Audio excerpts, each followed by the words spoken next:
The world is not random. The world is moving in the direction it is because it's been planned to do that.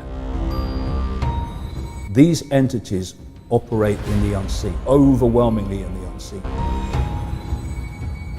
They want to control the information that people receive. One of the greatest forms of mind control, repetition, repetition, repetition. This is extremely dangerous to our democracy. This is extremely dangerous to our democracy. This is extremely dangerous to our democracy. This is extremely dangerous to our democracy. This is extremely dangerous to our democracy.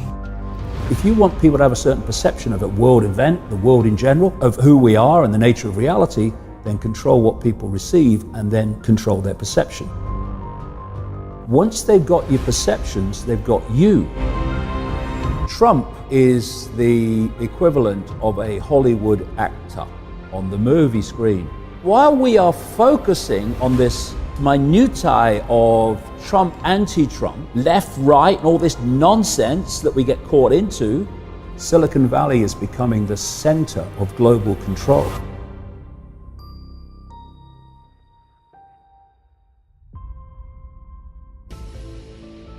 This global conspiracy that I've been exposing for 3 decades is basically the hijacking of human perception. Because if there's a few of you, and compared with the target population of 7.5 billion, something like that now, the number of people in full knowledge of what they're doing is tiny.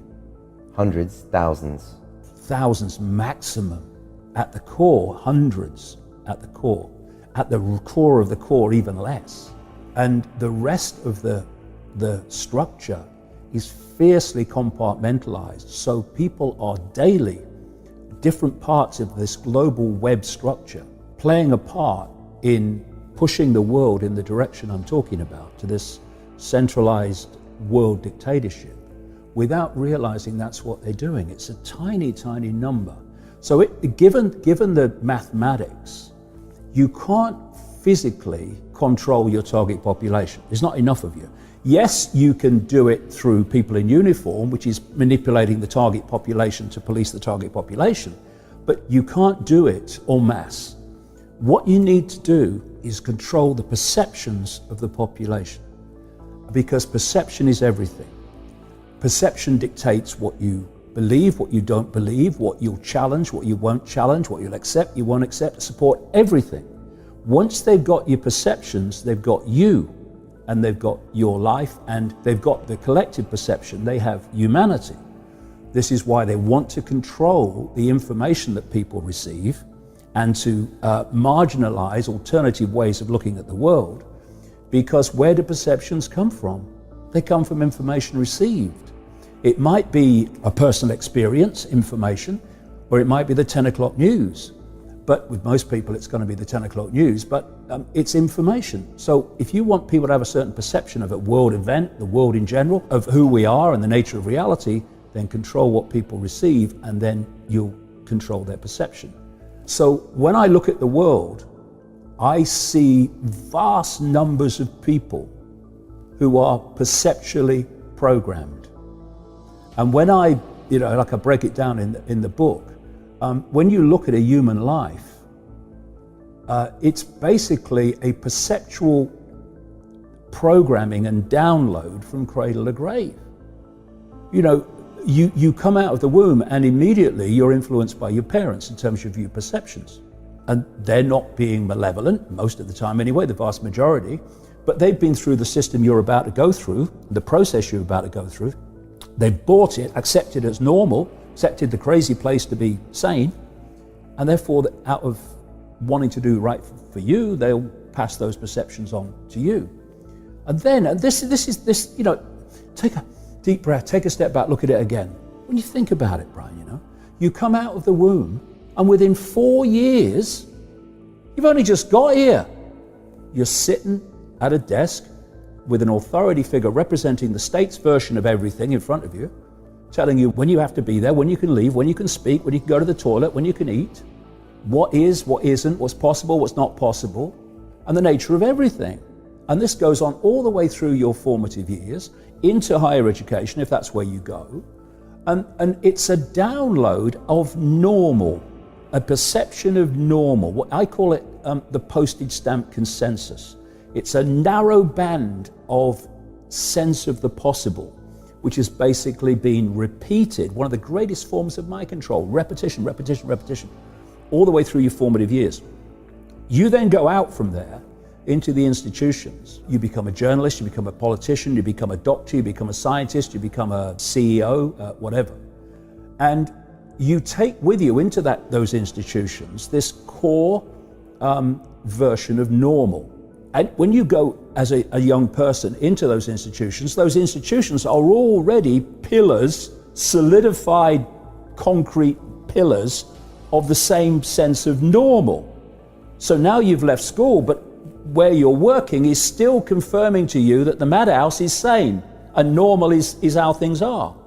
A journalist who's doing a story on a medical condition will not go to a complementary practitioner who may have had great success in treating the particular ailment they're writing about. They'll go to a doctor. The doctor will give him the song sheet, postage stamp consensus version of that problem. And so normal are kind of what we believe about medicine, Everything. Capitalism, government, all of these things are these normals that we've been programmed. Because it's basically, Brian, all people here.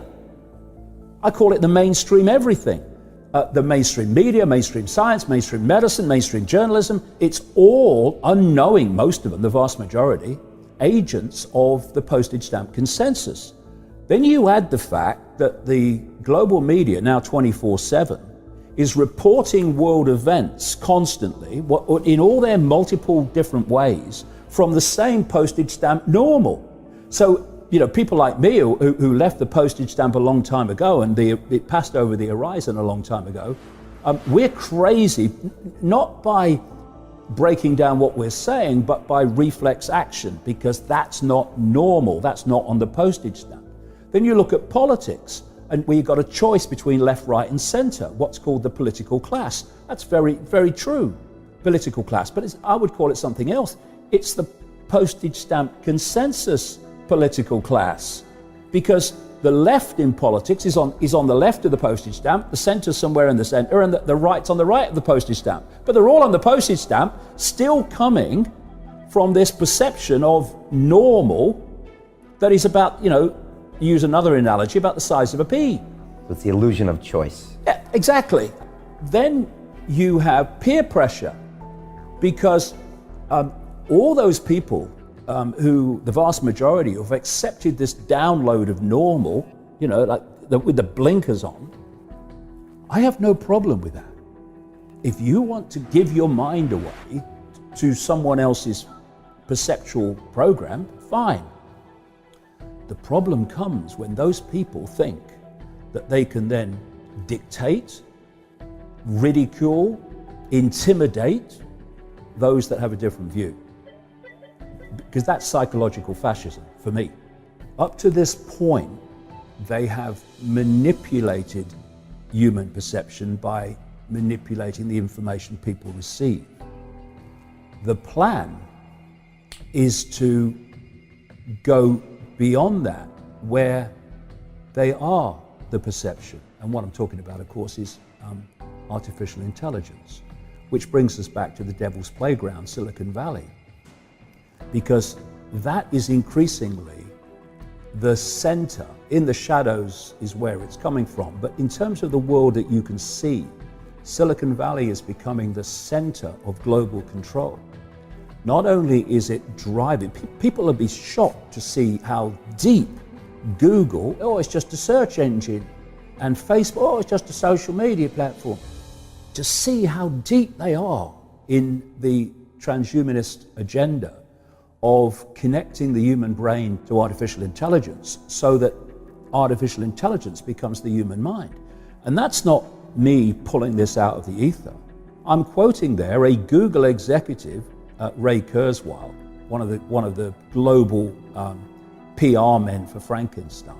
Is he a Google exec? I know he's at Singularity University. He's a Google exec at the Singularity University. Okay. And he has said that by 2030, and that's a date, a year that keeps coming up again and again, 2030, the human brain will be started to be connected to artificial intelligence. And I'm quoting Kurzweil here. And then artificial intelligence will do more and more of human thinking until there is no human thought and artificial intelligence is doing it all. Now, why are they openly saying this now? Because the sales pitch is it will make us superhuman. So isn't that great? Getting the population, especially the young, or will be the adults then, addicted to technology is all about the here, kitty, kitty, kitty, preparing people to accept this. So you've got that agenda at the end of this road of the human mind as we know it being replaced by artificial intelligence. But out of the same, as I was mentioning a few minutes ago, out of the same devil's playground, Silicon Valley, is coming the Google, Facebook, etc., algorithmic censorship more and more of the alternative media using various excuses. Because what they do is this, they'll give you an excuse, oh, we've got to stop jihadis. Okay, right. So, oh yeah, we'll stop jihadis.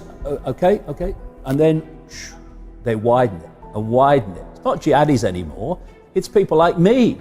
And other people that are questioning the official narrative, and they pull them in. So the alternative media is under tremendous pressure now and suppression because it's challenging the narrative, and that changes perception. Change perception, you change the world.